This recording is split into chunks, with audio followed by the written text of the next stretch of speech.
Chrétien, métalleux, dialogue.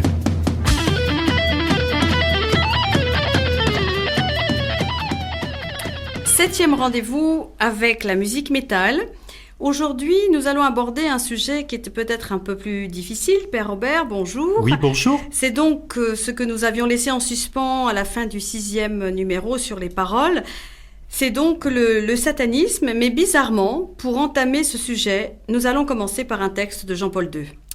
Oui, alors c'est un extrait toujours de la lettre aux artistes.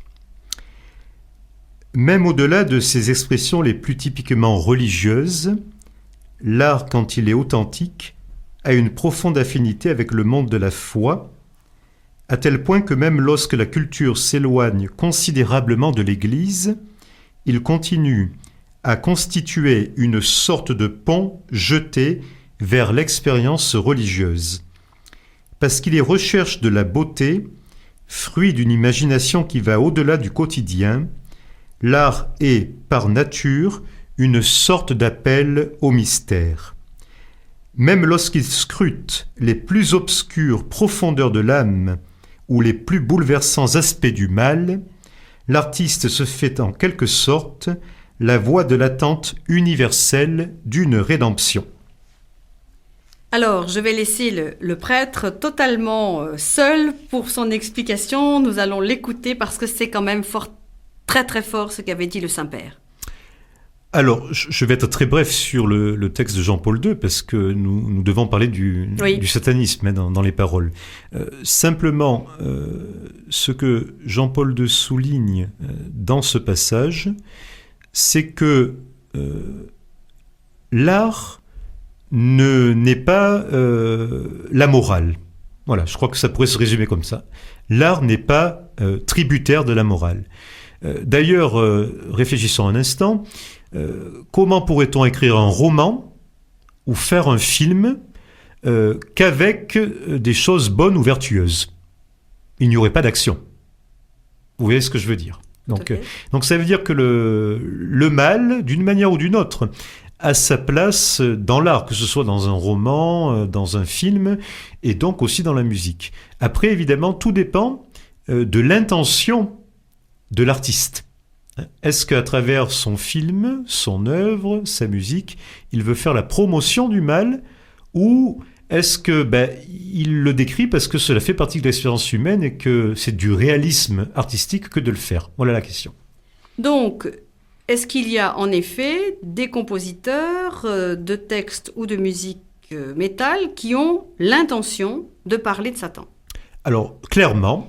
Alors, après, je vais distinguer, pour ce thème du satanisme, plusieurs positions possibles de ces artistes par rapport au thème du satanisme. Bon, il y en a toute une partie assez importante, ça beaucoup de spécialistes le montrent, qui font du satanisme d'opérette. Excusez-moi le terme, mais c'est vraiment du grand guignol.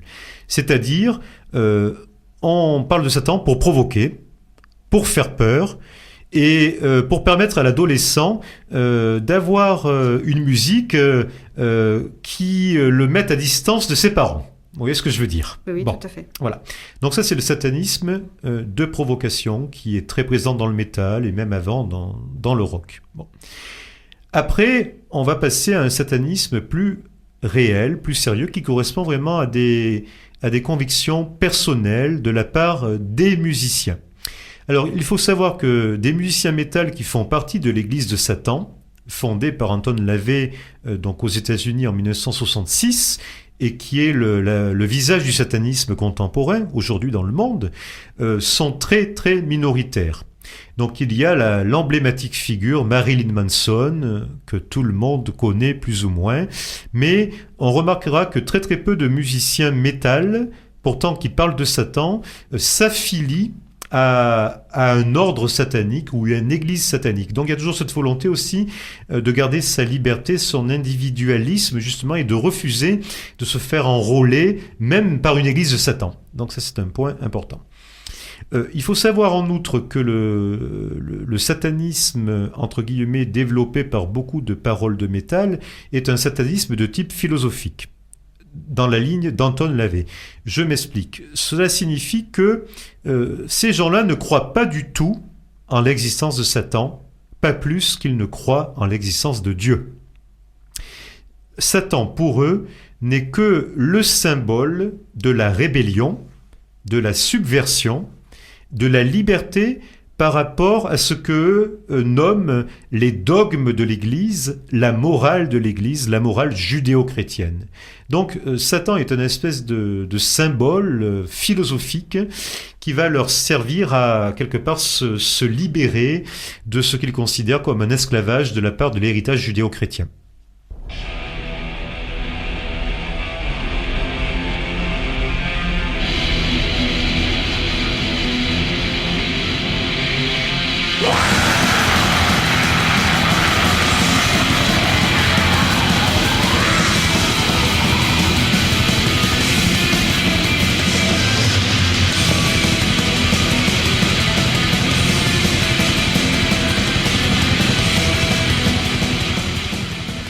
Alors, que venons-nous d'entendre ? Nous venons d'entendre à nouveau le groupe norvégien de black metal Impror. Voilà, donc, qui, nous l'entendrons à la fin, qui dans le même album, In the Night Side Eclipse, a écrit une hymne à Satan. Alors, je continue à faire les distinctions peut-être nécessaires qui s'imposent. C'est très important, nous sommes là pour ça. À ce thème du satanisme. Oui.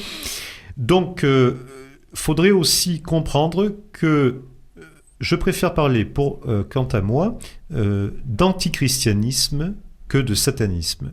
Car dans la plupart des cas, ce n'est pas réellement du satanisme, c'est de l'antichristianisme. C'est-à-dire, en fait, ce sont des gens qui vont refuser la vision judéo-chrétienne de la vie et de l'histoire. Et donc, il y a aussi souvent ils ressortent toute une espèce de traumatisme historique en disant que que le christianisme a été imposé par la force à leur peuple contre les traditions ancestrales, que c'est une religion importée qui n'est pas la religion de leur pays, etc. Il y a tout ça derrière. Voilà. Oui, donc ces hymnes à Satan dont vous aviez évoqué, qui peuvent faire frémir un peu sur les ondes d'RCF, bien sûr. Mais qui sont quand même des choses intéressantes à connaître, je pense, et aussi peut-être réduire un petit peu peut-être ce que les parents peuvent redouter pour leurs enfants. Vous m'avez évoqué donc un écrivain italien. Oui. Alors en fait, je vous ai déjà dit que les références littéraires étaient très importantes pour beaucoup de groupes de métal, et dans le black metal aussi, ça peut exister.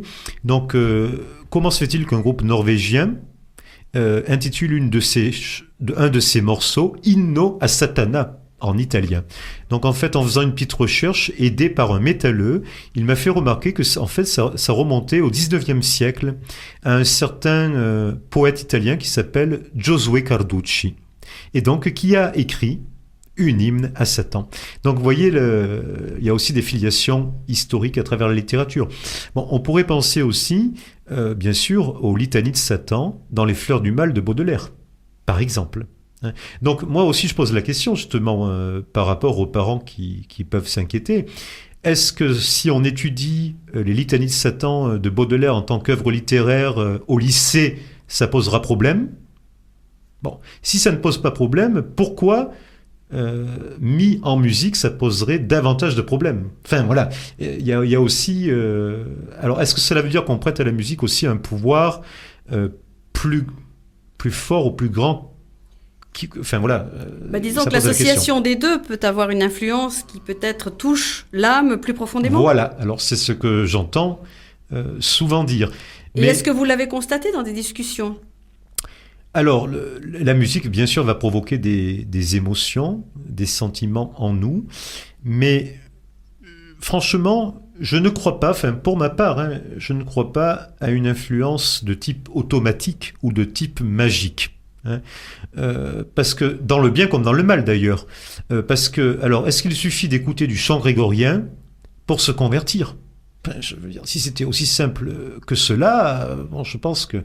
Et alors il y a quand même un chiffre de mon étude qui est intéressant, c'est-à-dire Si on prend le nombre de paroles sataniques ou ayant trait à Satan dans le black metal, il y en a à foison, ou des paroles antichrétiennes.